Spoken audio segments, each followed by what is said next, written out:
The porcelain tiles were cold against Marcus's knees as he cradled the trembling woman's head, his shirt already soaked with water from the puddle spreading beneath them. Her silver hair clung to her pale face, and her lips moved soundlessly, trying to form words that wouldn't come.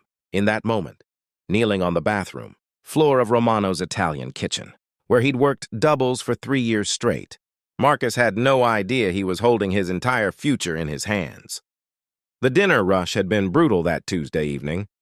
Marcus Chen had been on his feet for 9 hours, his lower back screaming with every trip from the kitchen to the dining room. At 28, he sometimes felt twice his age, worn down by the endless grind of waiting tables while his dreams of opening his own restaurant gathered dust in a notebook under his bed. But he smiled anyway, always smiled, because that's what you did when you needed the tips to pay rent in a city that didn't care if you sank or swam. He was clearing table 7 when he heard it. A crash from the ladies' room, followed by an awful thud that made his stomach drop. The other servers kept moving, pretending not to notice, too busy with their own sections to get involved. But Marcus's feet were already moving, his tray abandoned on the nearest table. "Ma'am?" he called, pushing the door open slightly. "Are you okay in there?" A weak groan answered him. Marcus didn't hesitate. He shouldered through the door and found her crumpled beside the sink, one leg twisted at an uncomfortable angle. Her designer purse spilled across the wet floor. She looked to be in her 60s, dressed in an elegant cream suit that was now streaked with water and soap. Her eyes rolled back slightly, unfocused, her breathing shallow and rapid. Hey, stay with me," Marcus said, dropping to his knees beside her. His server training kicked in. He'd taken a first aid course years ago, back when he still had hope that preparation would lead somewhere. He gently supported her head, keeping her neck stable. "Can you hear me? I'm going to help you." She tried to speak, but only managed a whisper. My pills, purse." Marcus spotted a prescription bottle that had rolled under the sink. He grabbed it, reading the label quickly. Nitroglycerin for angina. His grandmother had taken the same thing. With shaking hands but careful precision, he placed one tiny tablet under the woman's tongue, just as he'd seen his grandmother do countless times. "You're going to be okay," he said softly, pulling off his jacket to pillow her head. "I'm calling an ambulance right now." No hospital," she managed, her breathing starting to even out slightly as the medication took effect. "Can't afford already so many bills." Marcus understood that fear in his bones. "Ma'am, you need help, please." But she gripped his wrist with surprising strength, her brown eyes suddenly sharp and focused. "Just give me a moment, please, just stay." So Marcus stayed. He stayed while the dinner rush roared on outside, while his manager probably wondered where the hell he'd disappeared to, while his tips for the evening evaporated. He stayed because this woman needed someone and there was nobody else coming. He dampened paper towels with cool water and wiped her face gently. He talked to her softly about nothing important, the weather, the traffic, a funny thing his nephew had said, just to keep her conscious and calm. Slowly, color returned to her cheeks. Her breathing steadied. After 15 minutes, she could sit up with his help, leaning against the wall. "I'm Elizabeth," she said finally, her voice hoarse but stronger. "Elizabeth Romano." The name pinged something in Marcus's memory, but he was too focused on making sure she was stable to place it. "I'm Marcus. Do you have anyone I can call? Family?" Elizabeth's expression flickered with something that looked like loneliness. "No one who'd come." She studied his face with an intensity that made him self-conscious. "You stayed." "Why did you stay?"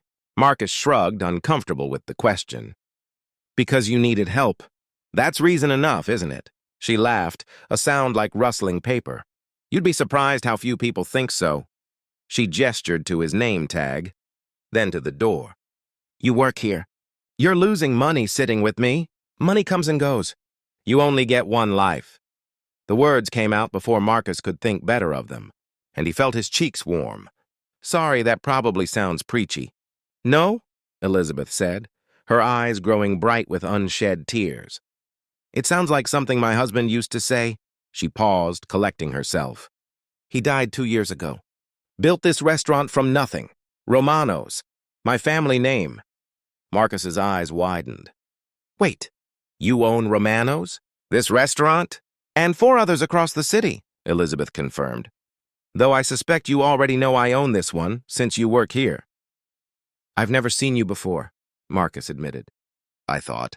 I mean, we all thought the owner was some corporation. That's what management told us. Elizabeth's face tightened. Management? Yes. My nephew runs the day-to-day operations while I got lost in my grief. She touched Marcus's hand briefly. Help me up? I think I can stand now. Marcus carefully helped her to her feet, supporting her weight as she steadied herself. She was stronger than she looked, her spine straightening with dignity once she found her balance. In that moment, Marcus saw not a fragile old woman, but someone. Formidable someone with steel beneath the silver hair. Walk me to my car? She asked. I'm parked just outside. Marcus glanced at the bathroom door, thinking about the dinner rush, about his manager's increasingly short temper, about the bills waiting at home. Then he offered Elizabeth his arm. Of course. They walked slowly through the restaurant together. Marcus could feel eyes on them, his fellow servers, the manager frowning from the bar, customers glancing up from their meals. Let them stare. This mattered more. At her car, a sleek silver sedan that probably cost more than Marcus made in 2 years, Elizabeth turned to him. She pulled a business card from her miraculously, intact purse, and pressed it into his palm. Come see me tomorrow morning. 10 o'clock. The address is on the back. Marcus looked at the card, confused. Ma'am, You're working doubles, aren't you? I can see it in your eyes. The exhaustion. The way you move like everything hurts. Elizabeth's gaze was kind but knowing. How long have you been dreaming of something more? The question hit Marcus like a punch to the chest. He'd never told anyone about his dreams, about the notebook full of recipes and business plans that he was too scared to share.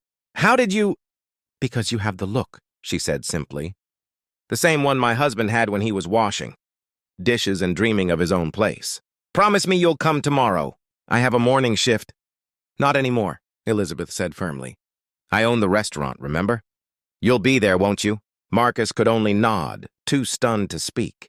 Elizabeth smiled, the first real smile he'd seen from her, and got into her car. Before she closed the door, she looked up at him one more time. Thank you, Marcus, for staying, for seeing a person instead of an inconvenience. The next morning, Marcus stood outside the address on the card, his heart hammering. The building was a restaurant space, currently empty, with floor-to-ceiling windows that let in floods of natural light. Elizabeth was inside, and when she saw him, she unlocked the door. I've been thinking, she said without preamble, about what my husband would want, about what I want, about the kind of person who drops everything to help a stranger. She gestured around the empty space. This was going to be my 6th location, but I think it should be yours. Your restaurant, your vision. I'll back you, mentor you, help you build it. If you're willing to work harder than you've ever worked before. Marcus felt tears prick his eyes.